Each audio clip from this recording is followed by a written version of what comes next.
Jai Shri Gurudev, welcome back to my YouTube channel. This is Ravi N, Assistant Professor, Department of Commerce and Management, BGSIMS, Chikbalapur.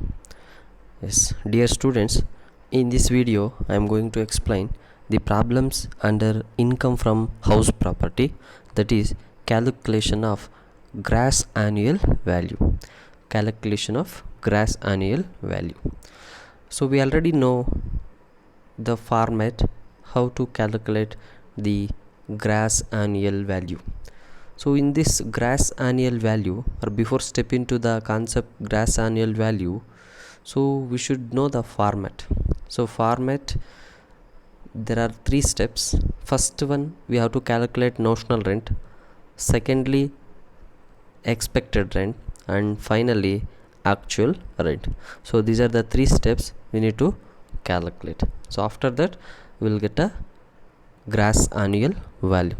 Okay, so in this video I'm going to cover totally three problems and solutions for that questions. Okay, let me explain one by one. So here is the first question. First let me explain the question, then the answer. Question is like this: calculate gross annual value of Mr. X is a resident from the particulars given below. So here they asked you to calculate gross annual value,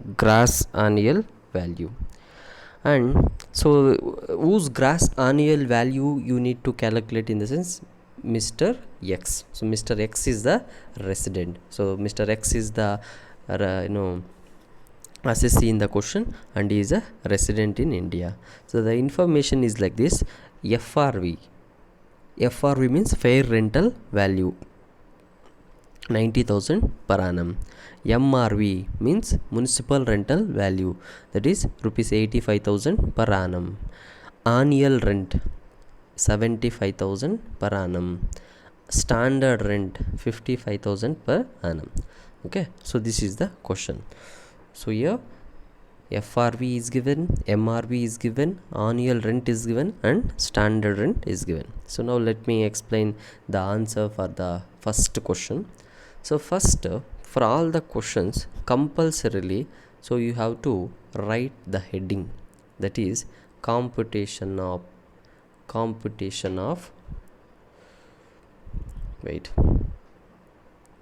so here is heading computation of gross annual value. So they asked you to calculate gross annual value, right? So that you have to write the heading like computation of gross annual value. And nextly, assessee name of the assessee. In this question the name of the assessee is Mr. X. And next, assessee status, residential status of the assessee, it is resident, and previous year is 2018-19, and assessment year 2019-20. Yes, so first you have to calculate notional rent. So the format is particulars and amount. So in that you have to calculate three items. One is notional rent, and second one is expected rent, and third one is actual rent. Okay, so these are the steps you can consider. So here, in order to calculate notional rent, so you have to compare fair rental value and municipal rental value. Both you have to compare.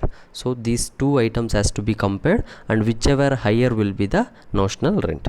So notional rent in the sense fair rental value or municipal rental value, whichever is higher.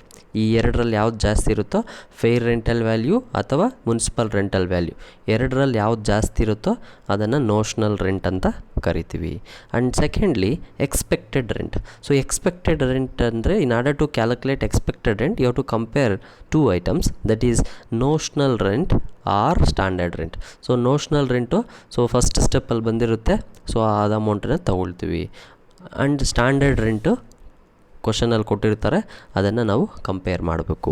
And thirdly actual rent ಮಾಡಬೇಕಂದ್ರೆ so expected rent and actual rent you have to compare. So here in order to calculate actual rent, so annual rent minus unrealized rent, and also if any common facilities is given, so cost of that common facilities has to be deducted. Okay, in this question they didn't given any cost of common facilities. Okay, so then if any vacancy period loss is given, you have to deduct that, then finally you will get a gross annual value. So in the said question, so first we have to calculate notional rent. So in order to calculate notional rent, as I told, you have to compare FRV and MRV, fair rental value and municipal rental value. So in the question, fair rental value is given 90,000 and municipal rental value is 85,000. So in these two, the higher amount is fair rental value, that is 90,000. Okay, so I have written 90,000 here. So in this 90,000 or 85,000, whichever is higher, that is 90,000. And next, second thing is expected rent. So in order to calculate expected rent, you have to compare these two, notional rent and standard rent. So notional rent, so as we got before in the step number 1, we got 90,000 as a notional rent, so that you have to take in here. So 90,000. And standard rent, in the question they given 55,000. Okay, compare these two, whichever is less will be the expected rent, that is 55,000. So here notional rent 90,000, standard rent 55,000, and the lesser amount is 55,000, so that is taken into consideration as a expected rent. And thirdly, you have to calculate actual rent. So actual rent, expected rent or actual rent, whichever is higher. So expected rent, so ಏನು ಹಿಂದೆ calculate ಮಾಡಿರ್ತೀವೋ step number 2 ಅಲ್ಲಿ ಅದೇ 55,000 year expected rent. And actual rent, so in order to calculate actual rent, so we have to apply the formula annual rent minus unrealized rent minus cost of common facilities ಅನ್ನೋದು ಇದಕ್ಕೆ formula. If ಏನಾದರೂ ಕ್ವಶನಲ್ಲಿ cost of common facilities like swimming pool maintenance, staircase maintenance, so power charges for staircase, so ಇವು corridors lights ಇವೆಲ್ಲ ಕೊಟ್ಟಿದ್ದರೆ, so Gardner fees ಇವೆಲ್ಲ ಕೊಟ್ಟಿದ್ದರೆ ಅದನ್ನು ನೀವು ಲೆಸ್ ಮಾಡ್ತೀರಾ. ಓಕೆ, ಅಥವಾ ಅನ್ರಿಯಲೈಸ್ಡ್ ರೆಂಟ್ ಕೊಟ್ಟಿದ್ರು ಕೂಡ ಅದನ್ನು ಆನ್ಯುವಲ್ ರೆಂಟಲ್ಲಿ ಡಿಡಕ್ಟ್ ಮಾಡಬೇಕು. ಇನ್ನು ಉಳಿದಿರೋದನ್ನು ಆ್ಯಕ್ಚುಯಲ್ ರೆಂಟ್ ಅಂತ ತಗೊಳ್ತೀವಿ. ಸೊ ಕ್ವಶನ್ನಲ್ಲಿ ನಮಗೆ ಯಾವುದೇ ರೀತಿಯಂಥ ಅನ್ರಿಯಲೈಸ್ಡ್ ರೆಂಟ್ ಕೊಟ್ಟಿಲ್ಲ, ಕಾಸ್ಟ್ ಆಫ್ ಕಾಮನ್ ಫೆಸಿಲಿಟೀಸ್ ಕೊಟ್ಟಿಲ್ಲ. ಸೊ ದಟ್ ಆ್ಯಕ್ಚುಯಲ್ ರೆಂಟ್ ಡೈರೆಕ್ಟಾಗಿ ನಮಗೆ 75,000 ಕೊಟ್ಟಿದ್ದಾನೆ, ಅದನ್ನು ತೊಗೊಂಡಿದ್ವಿ. So here expected rent 55,000 and actual rent 75,000. whichever is higher, ಜಾಸ್ತಿ ಯಾವುದಿದೆ 75,000. okay, that is actual rent, so that is taken as actual rent. So in this actual rent, you have to deduct the vacancy period loss. So vacancy period loss ಅನ್ನು less ಮಾಡಬೇಕು. vacancy period loss ಅಂದರೆ if the house property is vacant in the previous year, due to that vacant period, if the owner of the house property incurred a loss, that is a vacancy period loss. ಮನೆ ಖಾಲಿ ಇದ್ದರೆ ಆ ಮನೆ ಖಾಲಿ ಇರೋದಕ್ಕೆ ಎಷ್ಟು ನಷ್ಟ ಆಗ್ತಾಯಿದೆ ಅದನ್ನು ನಾವು ವೇಕೆನ್ಸಿ ಪೀರಿಯಡ್ ಲಾಸ್ ಅಂತ ಕರಿತೀವಿ. ಓಕೆ, ಕ್ವಶನ್ನಲ್ಲಿ ನಮಗೆ ವೇಕೆನ್ಸಿ ಪೀರಿಯಡ್ ಲಾಸು ನಿಲ್ಲು. ಸೊ ದಟ್ ಈಗ 75,000 ಅಂದರೆ ಸ್ಟೆಪ್ ನಂಬರ್ 3 ಏನು ಬಂದಿದೆ, 75,000 ಬಂದಿದೆ. ಆ 75,000 ನಾವು ಇಲ್ಲಿ ಗ್ರಾಸ್ ಆನ್ಯಲ್ ವ್ಯಾಲ್ಯೂ ಅಂತ ಕನ್ಸಿಡರ್ ಮಾಡ್ತೀವಿ. ಯಾಕೆಂದರೆ ವೇಕೆನ್ಸಿ ಪೀರಿಯಡ್ ಲಾಸ್ ಇಲ್ಲ. So there is no vacancy period loss, so that directly the actual rent will be the gross annual value. Okay, so here note I have mentioned vacancy period loss is not given in the question. Okay, so this is the answer for the first question. Very simple.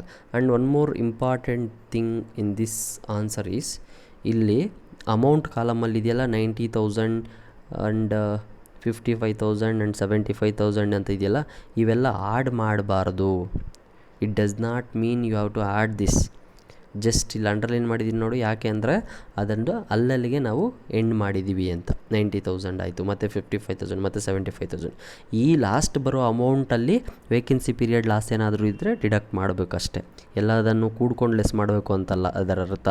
Okay, just actual rent ಅಂದರೆ step number 3 ಅಲ್ಲಿ ಏನು ಬರುತ್ತೋ ಆ ಅಮೌಂಟಲ್ಲಿ ನೀನೇನಾದರೂ deductions ಇದ್ದರೆ next ಮಾಡ್ಕೊಳ್ಳುವಂಥದ್ದು. Okay, so ಇಷ್ಟು first ಕ್ವಶನ್ಗೆ answer. So ನಾವು we'll go for next second question. So this is a second question. Calculate ARV, actual rental value of Mr. Ram, resident, from the particulars given below. MRV ಅಂದರೆ municipal rental value 90,000, FRV ಅಂದರೆ fair rental value 88,000 and standard rent 70,000 and annual rent 96,000. During the previous year 2018-19, the assessee could not realize rent for 3 months. ನೋಡಿಲಿ, during the year 2018-19 ಅಂದರೆ previous year ತಾನೆ, ಅದರಲ್ಲಿ assessee could not realise the rent for 3 months ಅಂದರೆ unrealised rent ಅಂತ ನಾವು ಅರ್ಥ ಮಾಡ್ಕೋಬೋದು. So how many months he didn't receive the rent ಅಂದರೆ ಫಾರ್ 3 months. ಹಾಗಾದರೆ so what will be the rent for 1 month? 1 monthಗೆ ರೆಂಟ್ ಎಷ್ಟು ಅದನ್ನು ನೀವು ಕ್ಯಾಲ್ಕುಲೇಟ್ ಮಾಡಬೇಕು. So how you can calculate the rent for 1 month? C annual rent is 96,000. 96,000 is the annual rent ಅಂದರೆ 12 ತಿಂಗಳಿಗೆ ತಾನೆ. ಡಿವೈಡೆಡ್ ಬೈ 12 ಮಾಡಿದ್ರೆ ಎಷ್ಟು ಬರುತ್ತೋ that will be the rent for 1 month. ಹೀಗೆ ಆ ಬರೋ ಅಮೌಂಟನ್ನು ಇಂಟು 3 ಮಾಡಿದ್ರೆ you will get a amount of unrealised rent. Okay, so ನಾನು ಆ ಕ್ಯಾಲ್ಕುಲೇಷನ್ಸಲ್ಲಿ ತೋರಿಸ್ತೀನಿ. ನಾವು let me explain the answer. So here the same thing. First you have to write the heading, computation of gross annual value. Assessee name mister Ram, status resident, and previous year 2018-19, assessment year 2019-20. Okay, so here say again same things. So you have to follow 3 steps: notional rent, expected rent and actual rent. So first notional rent. So in order to calculate notional rent, you have to compare fair rental value and municipal rental value. In the question, so they have given 88,000 as a fair rental value and municipal rental value is 90,000, whichever is higher. So whichever is higher is 90,000. Okay, and expected rent. So expected rent, notional rent or standard rent. Notional rent ಇಲ್ಲಿ ಬಂದಿರೋದನ್ನೇ ನಾವು ತಗೊಳ್ತೀವಿ. So notional rent, so notional rent is given 90,000. Okay, so notional rent ನಮ್ಗೆ ಎಷ್ಟು ಬಂದಿದ್ದು 90,000. So 90,000 or standard rent. So the standard rent is given in the question. So 90,000 or 70,000, whichever is lesser, that is 70,000. ಕಡಿಮೆ ಇರೋದು ಯಾವುದೊಂದು ತೊಗೊಳ್ತಾ ಇದ್ದೀವಿ. And next ಲಾಸ್ಟಲ್ಲಿ ನಮಗೆ ಆಕ್ಚುಯಲ್ ರೆಂಟನ್ನು ಕ್ಯಾಲ್ಕುಲೇಟ್ ಮಾಡಬೇಕು. ಸೊ ಆಕ್ಚುಯಲ್ ರೆಂಟ್ ಕ್ಯಾಲ್ಕುಲೇಟ್ ಮಾಡಬೇಕಾದ್ರೆ so again you have to compare the expected rent or actual rent, whichever is higher. ಯಾವ್ದು ಜಾಸ್ತಿ ಇರುತ್ತೋ ಅದನ್ನು ತೊಗೊಳ್ತೀವಿ. ಸೊ ಇಲ್ಲಿ ನಾವು 70,000 ಯಾವುದು ಇದು ಪ್ರೀವಿಯಸ್ ಸ್ಟೆಪ್ಪಲ್ಲಿ ಬಂದಿದ್ದು ಅಂದರೆ ಸೊ ಸ್ಟೆಪ್ ನಂಬರ್ 2 ಅಲ್ಲಿ ಬಂದಂತಹ ಅಮೌಂಟು 70,000. ಆ್ಯಂಡ್ ನೆಕ್ಸ್ಟು ಇಲ್ಲಿ ಆಕ್ಚುಯಲ್ ರೆಂಟ್, ಎಕ್ಸ್ಪೆಕ್ಟೆಡ್ ರೆಂಟ್ ಅದನ್ನೇ ಸೇಮ್ ತೊಗೋಬೇಕು. ಆ್ಯಂಡ್ ಆಕ್ಚುಯಲ್ ರೆಂಟ್ ಕ್ಯಾಲ್ಕುಲೇಟ್ ಮಾಡಬೇಕಾದ್ರೆ ನಾನೇನು ಹೇಳಿದ್ದೆ, so annual rent minus unrealised rent minus cost of common facilities. ಇಲ್ಲಿ ತೋರಿಸಿದ್ದೀನಿ ನೋಡಿ ನೋಟಲ್ಲಿ ಆಕ್ಚುಯಲ್ ರೆಂಟ್ ಕ್ಯಾಲ್ಕುಲೇಟ್ ಮಾಡೋದು ಹೇಗೆ. Actual rent is equals to annual rent minus unrealised rent minus cost of common facilities. In the question 96,000 is the annual rent. Cost of common facilities ಕೊಟ್ಟಿಲ್ಲ. and unrealized rent 24,000. 24,000 ಹೇಗೆ ಬಂತು, 8,000 into 3. ಆ 8,000 ಹೇಗೆ ಬಂತು, so I already told you. So here is the solution for that. See 96,000. so 96,000 rupees is annual rent, 96,000 rupees. So 96,000 divided by 12 into 1 ಮಾಡೋ. So ನಮಗೆ 8,000 rupees ಬರುತ್ತೆ. 8,000 rupees ಅಂದರೆ ಪರ್ ಮಂತ್ ರೆಂಟ್. ಅದು 1 ಮಂತ್ಗೆ 8,000 ರೂಪಾಯಿ ಬರುತ್ತೆ 1 month rent. Multiply with 3 months vacancy period ಅಲ್ವಾ. So into 3 ಮಾಡಿದ್ರೆ 8 3 is 24. So 24,000 is the ಇಲ್ಲಿ unrealized rent. So if you deduct 24,000 from 96,000, you'll get a amount of 72,000. That is actual rent. So here compare these two, 70,000 or 72,000, whichever is higher. The higher will be the 72,000. And less vacancy period loss. Vacancy period loss is the nil in this question. So 72,000 minus 0, 72,000. So that is gross annual value. Okay, I hope you are understanding. And next, third question. So third question is like this.